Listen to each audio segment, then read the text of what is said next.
ಅಂತಹ ಕೆಲವು ಜನ ಇದ್ದಾರೆ. ಆ ತರಹದ ನಾಸ್ತಿಕರೋ, ಉದಾಸೀನರೋ, ಕೃತಜ್ಞವಾದ ಪ್ರವೃತ್ತಿಯನ್ನು ಬೆಳೆಸಿಕೊಂಡವರೋ ಅವರೆಲ್ಲ ಹುಟ್ಟಿದವರಷ್ಟೇ.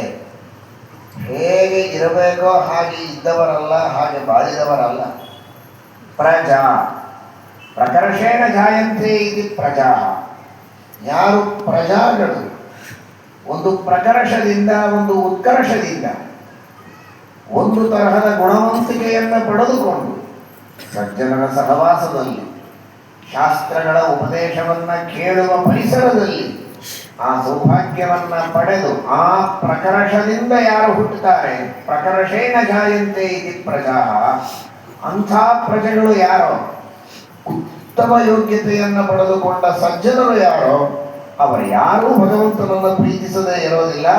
ಅನುರಕ್ತ ಪ್ರಜಾಭಿಶ್ಚ, ಅಂತಹ ಎಲ್ಲ ಪ್ರಜೆಗಳಿಂದಲೂ ಉತ್ಕೃಷ್ಟ ಜೀವರಿಂದ, ಆಸ್ತಿಕರಾದ, ಉತ್ಕೃಷ್ಟರಾದ, ಭಕ್ತರಾದ ಯಾರೆಲ್ಲ ಸಜ್ಜನರಿದ್ದಾರೆ ಅವರೆಲ್ಲರೂ ಕೂಡ ಭಗವಂತನನ್ನ ಅಷ್ಟು ಪ್ರೀತಿಯಿಂದ ಕಾಣುತ್ತಾರೆ. ಅದು ಆ ಭಗವಂತನಲ್ಲಿರುವಂತಹ ವ್ಯಕ್ತಿತ್ವ. ಅನುರಕ್ತ ಪ್ರಜಾಭಿಶ್ಚ. ಅದಕ್ಕಾಗಿಯೇ ಶ್ರೀಮದಾನಂದ ತೀರ್ಥ ಭಗವತ್ಪಾದಾಚಾರ್ಯರು ಹೇಳುವಾಗ ಭಕ್ತ್ಯರ್ಥಂ ಭಗವನ್ ಮಹಿಮೋಕ್ತಿ ಅಂತ.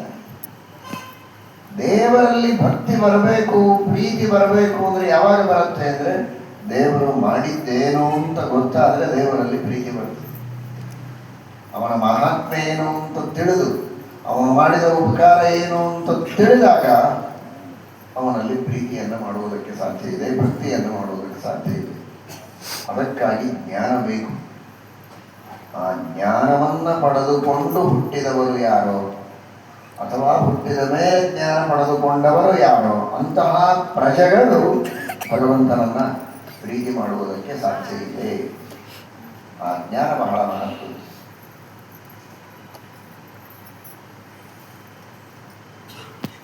ಪ್ರಜಾ ಅನ್ನುವ ಶಬ್ದಕ್ಕೇನೆ ಶ್ರೀಮದ್ ಆನಂದ ತೀರ್ಥ ಭಗವತ್ಪಾದಾಚಾರ್ಯರ ಪ್ರಕಾರ ಜ್ಞಾನ ಅಂತ ಅರ್ಥ ಇದೆ. ಪ್ರಕರ್ಷೇಣ ಯಥೋ ಜ್ಞಾನಂ ಛಾಯತೆ ಹೃದಯೇ ಸತಾಂ ತಸ್ಮಾತ್ ಪ್ರಜಾ ಇತಿ ಪ್ರೋಕ್ತಂ ಜ್ಞಾನಮೇವ ಹಿ ತತ್ವತಃ. ನಿಜವಾದ ಪ್ರಜಾ ಯಾವುದು ಅಂದ್ರೆ ಜ್ಞಾನವೇ ಪ್ರಜಾ. ಎಷ್ಟೋ ಯಜ್ಞಯಾಗಾದಿಗಳನ್ನು ಮಾಡಿದರೆ ಉತ್ತಮವಾದ ಪ್ರಜಾ, ಪಶು ಎಲ್ಲ ಲಾಭ ಸಿಗತ್ತೆ ಅಂತ ಹೇಳ್ತಾರೆ. ಅಲ್ಲಿ ಪ್ರಜಾ ಅಂದ್ರೆ ಮುಖ್ಯವಾದ ಪ್ರಜಾ ಅಂದ್ರೆ ಜ್ಞಾನವೇ ಮುಖ್ಯವಾದ ಪ್ರಜಾ. ಜ್ಞಾನದಿಂದ ಇವನು ಈಗಿದ್ದ ಸ್ತರಕ್ಕಿಂತಲೂ ಬಹಳ ಉತ್ತಮತೆಯನ್ನು ಪಡೀತಾನೆ. ಪ್ರಕೃಷ್ಟನಾಗಿ ಹುಟ್ಟುವಂತೆ ಇವನನ್ನ ಮಾಡತ್ತೆ ಅನ್ನೋದಕ್ಕಾಗಿಯೂ ಅದು ಪ್ರಜಾ.